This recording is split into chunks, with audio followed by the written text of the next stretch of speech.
जिंदगी में स्थिरता कैसे लेके आए, माइंड को स्थिर कैसे बनाए। बहुत सारे टॉपिक्स, बहुत सारे लोगों ने मुझे बोला कि इसके बारे में बात कीजिए कि जिंदगी को स्थिर और स्टेबल कैसे बनाया जाए, क्या किया जाए। उसके लिए सबसे पहले मैं आपको एक छोटी सी कहानी सुनाता हूं। जब भगवान श्री राम मंदाकिनी नदी के पास से जा रहे थे तो सुपर्णखा, जिसको सुपर्णा भी कहा जाता है, जिसका असलियत में जो चित्रण कहा गया, जिसकी नाक कटी हुई है, पर असलियत में वो औरत दुनिया की सबसे खूबसूरत औरतों में से एक थी। रावण की बहन महारानी, लंका की महारानियों में से एक। जब वो जंगल में से जा रही थी तो उसको राम दिखाई दिए। जैसे आप सभी लोग विचलित होते हो, ऐसे ही सुपर्णा सुपर्णखा बन जाती थी जब उसके दिमाग विचलित होता था और वो परेशान होती थी।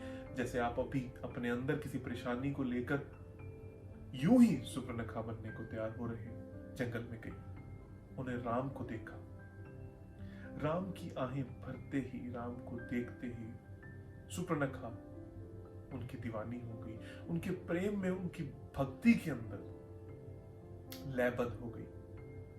इतनी खुश हो गई जैसे मानो वो खुद से कनेक्ट हो गई, वो अपने परमात्मा से कनेक्ट हो गई।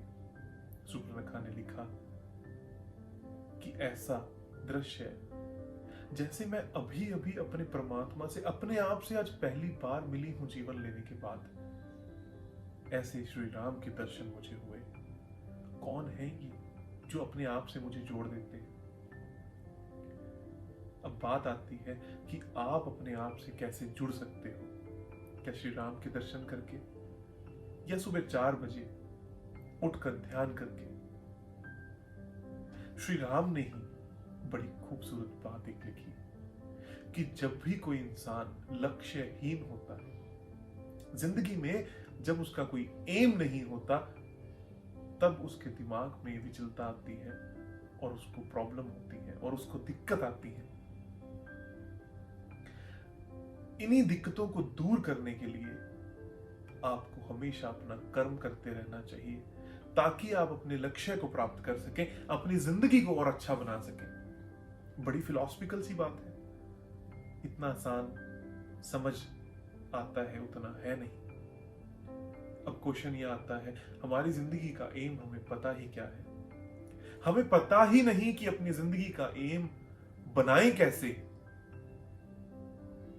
उस केस में जो भी आप कर रहे हो, जैसा भी आप कर रहे हो, बुद्ध, महावीर, श्री राम, श्री कृष्ण, सब ने यही कहा, उस क्षण को 100% अगर आप दे दोगे तो आपका कार्य सक्षम हो जाएगा, आपको लक्ष्य मिलना स्टार्ट हो जाएगा।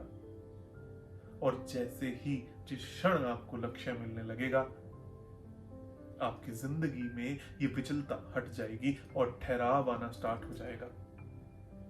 गीता के माध्यम से जब साक्षात अर्जुन, जिनकी लगभग 90 साल की उम्र, और वो लगे हैं वहां पर युद्ध जीतने, और उनके दिमाग के अंदर ये विचलता आई कि मैं क्या करूं कि ना करूं, तो श्री कृष्ण ने सिर्फ इतनी सी बात करी, तो जो भी करे तेरे कर्म को 100% दे, तो तेरे दिमाग में ये डाउट नहीं रहेगा। अपनी जिंदगी को और स्टेबल बनाने के लिए आप जो भी करते हो, सोते हो तो 100%, जागते हो तो 100%, खाते हो तो 100%, अपना पूर्ण समय, अपना पूर्ण कर्म उस वक्त को दोगे तो आप और स्टेबल और अच्छे होते चले जाओगे और जिंदगी बहुत खूबसूरत होती चली जाएगी। और फिर लोग आपको मायावी कहेंगे, जिसके पीछे माया है, जो माया के पीछे नहीं, और जिंदगी बहुत स्टेबल हो जाएगी। Thank you very much.